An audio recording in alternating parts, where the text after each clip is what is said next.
Okay. Hello, my dear. My dear is Scorpio. First 15 days of November 2023, first 15 days. This is from November 1 hanggang November 15, 2023 general reading. Kumusta kayo mga my dear Scorpio? Sana ay nasa mabuti ka. Kanta yun ha. Sana ay nasa mabuti ka. Okay, mga my dear, ulitin ko ang gagawin natin ngayon ay general readings, so hindi to 100% na magre-resonate para sa ating lahat. So please, lower your expectation pagdating po sa mga general reading. Last 3 shuffle na lang tayo mga my dear, last 3 shuffle. Cut natin into 3. Medyo naguguluhan pa ako kung mag-jumping card ba ako or bubunot-bunot na lang ako. Pero I think magbubunot-bunot na lang tayo mga my dear, okay? Last shuffle. Cut na natin into 3.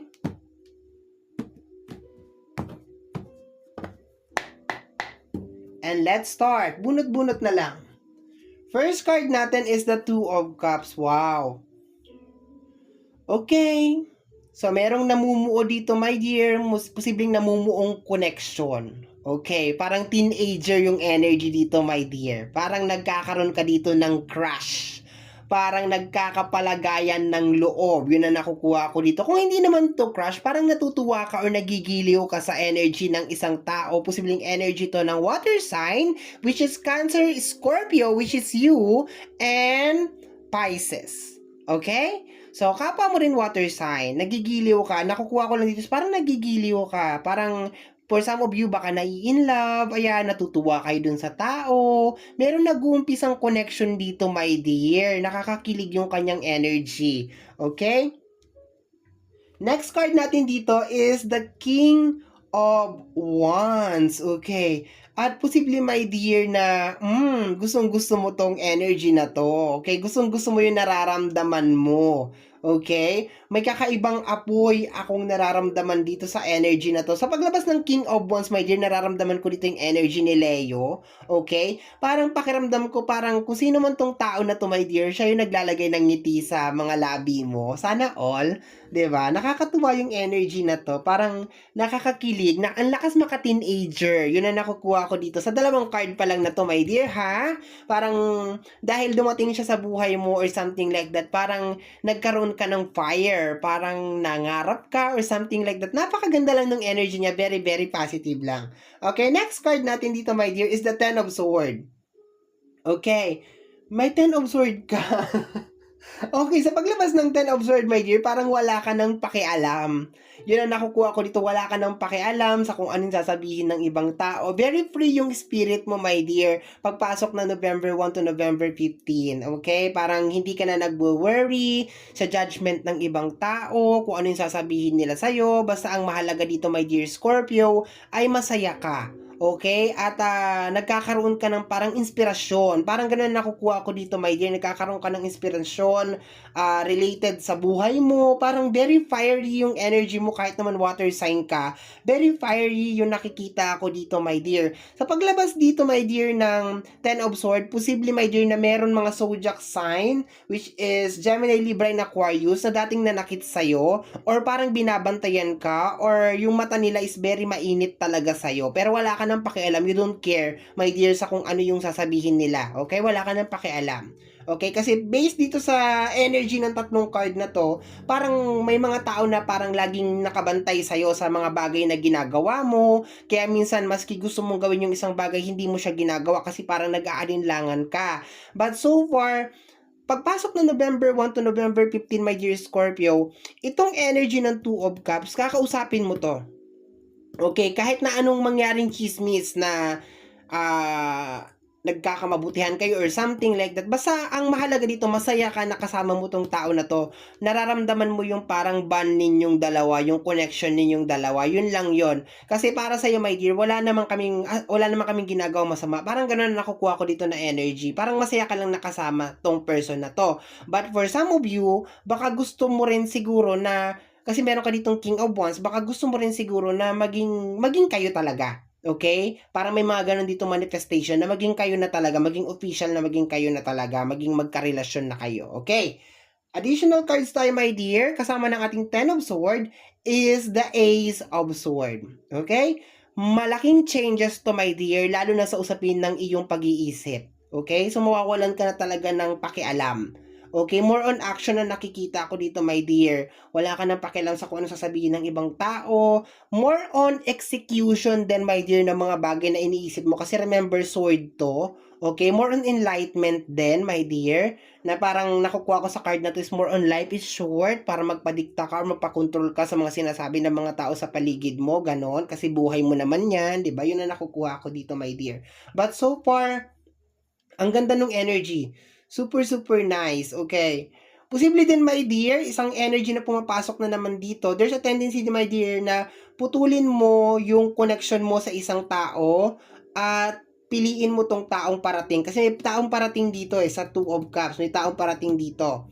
No, bas pipiliin mo to. Kasi there's a tendency, my dear, na old energy. And then, ang iyong energy is to end. Kasi meron ka ditong Ten of Sword. Okay? And the Ace of Sword. Posible. Pero ang una ko kasing energy na nakuha dito, my dear, is parang itutuloy mo itong connection ninyong dalawa.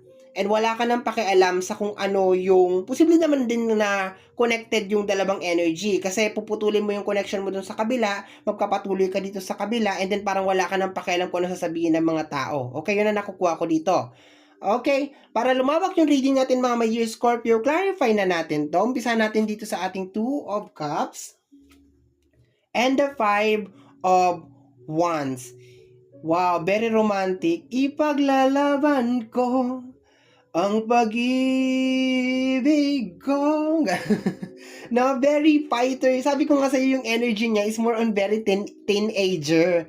'Di ba? So, pinaglalaban mo, meron ka ditong pinaglalaban, my dear, related sa usapin ng love. No, yun ang nakukuha ko dito. Talagang pinaglalaban mo tong taong to na kung friendship, ayoko naman, my dear, mag-conclude na relationship kaagad to. Posible naman din na friendship lang kayo, 'di ba? So, pinaglalaban mo talaga, magkaibigan lang kami, wala namang masama, parang ganoon. Masaya akong kasama siya, parang ganoon na nakukuha ko dito. Kasi itong energy na to ng Two of Cups and this Five of Wands, para tong me against the world. Parang gano'n ang nakukuha ko dito. Ikaw laban sa mundo. Ibig sabihin, posible may mga tao na nagsasabi na, wag yan, wag mong gawin yan, wag mong anuhin yan. Pero parang mas sinusunod mo ngayon, my dear, yung puso mo.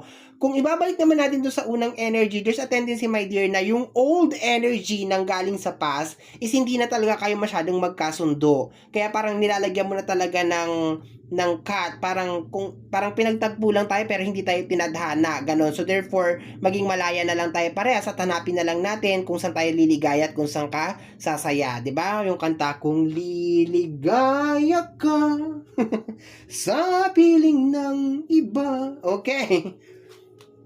Additional cards tayo, the King of Wands and the Two of Pentacles, okay? So, binabalance mo, my dear. Posible din, my dear, na binabalance mo yung related din sa usapin ng financial kasi Pentacles to, wag na tayong lumayo. Pero posible, my dear, na binabalance mo yung sitwasyon. Kung makikita mo sa likod, ang lalakas ng alon, which is yung energy nga na nasasagap ko kanina na meron mga tao na parang nangihimasok at nakikialam talaga sa buhay mo. But, sad to say, para sa kanila, kasi medyo dead mat talaga sila, my dear, sa first 15 days of November. Walang naririnig ang ating mga my dear Scorpio. Wala kayong naririnig, mga my dear. Okay, the Ten of Sword, medyo controversial tong energy ng Ten of Sword kasi parang ayaw mo na Parang ayaw mo na talaga. Tingnan natin kung ano talaga to. Okay. The Three of Cups. Okay. So, energy ng Three of Cups, posibleng energy ng third party. Ayaw mo na ng energy ng third party. Ayaw mo na ng lokohan. Ayaw mo na ng gaguhan. Lalo na kung sa usapin ng relationship to, my dear.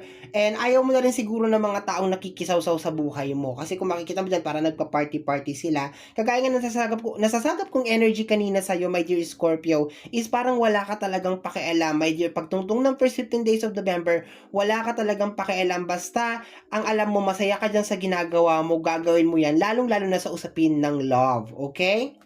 Kung sa career, ganun din, my dear. Pagpapatuloy mo rin yan kung ano yung iniisip mo. The Ace of Sword and the Devil.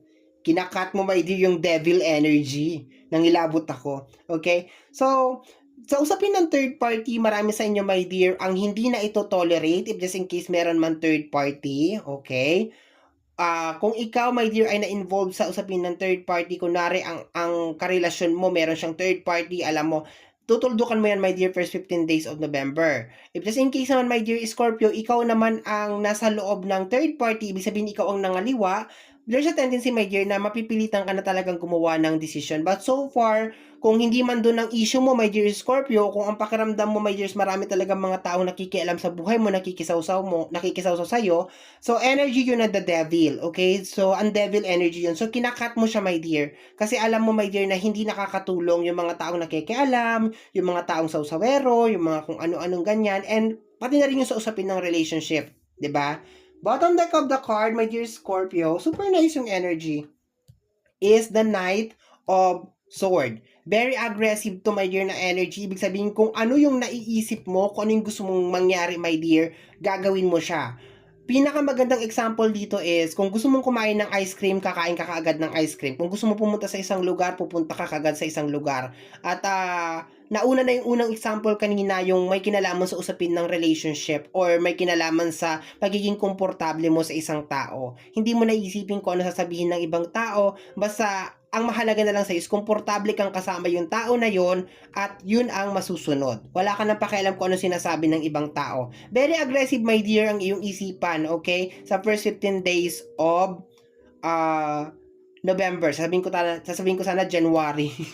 November. Okay? And at the same time, kinakat mo, my dear, yung mga devilish energy. Okay? Ibig sabihin yung mga bulong-bulong na medyo masakit sa tenga. Okay? Mga chismosa, something like that. Mga tao nakikialam sa buhay mo, ganun-ganon, so on and so forth. Okay?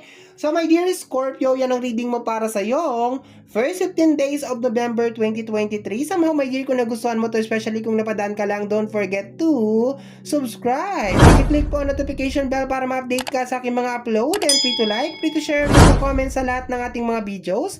Once again, my name is RJ, also known as Apo J. Maraming salamat po, and until next time. Bye-bye! Thank you, my dear. Maraming salamat po.